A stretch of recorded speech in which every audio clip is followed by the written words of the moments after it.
दादली पुलासाठी शिरगाव कुर्ला मार्गावर भरमसाठ माती उत्खनन, महाड महसूल विभाग गाढ झोपेत। महाड शहरानजीक दादली पुलाचे काम सध्या सुरू असल्याचे पाहावयास मिळत आहे।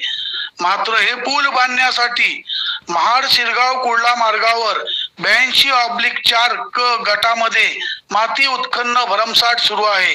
विशेषात सदर मालकाने फक्त 100 ब्रास माती उत्खननाची रॉयल्टी भरली असून हजारो ब्रास मातीचे अनधिकृत उत्खनन करून शासनाला लाखो रुपयांचा गंडा घातला आहे।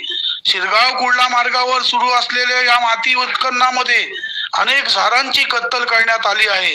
100 ब्रास परवाना घेऊन हजारो ब्रास माती उत्खनन दिवसाढवल्या होत असताना देखील महाड महसुली अधिकारी कारवाईसाठी ठोस पाऊल उचलत नसल्याने अनेकांना प्रश्न पडला आहे।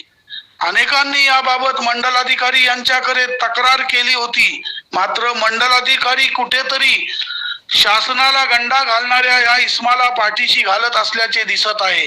100 ब्रास माती उत्खननाचा परवाना घेऊन हजारो ब्रास माती उत्खनन करणाऱ्या या इसमावर कारवाई तरी कधी होणार, असा प्रश्न सध्या तरी परिसरातील लोकांना पडला आहे।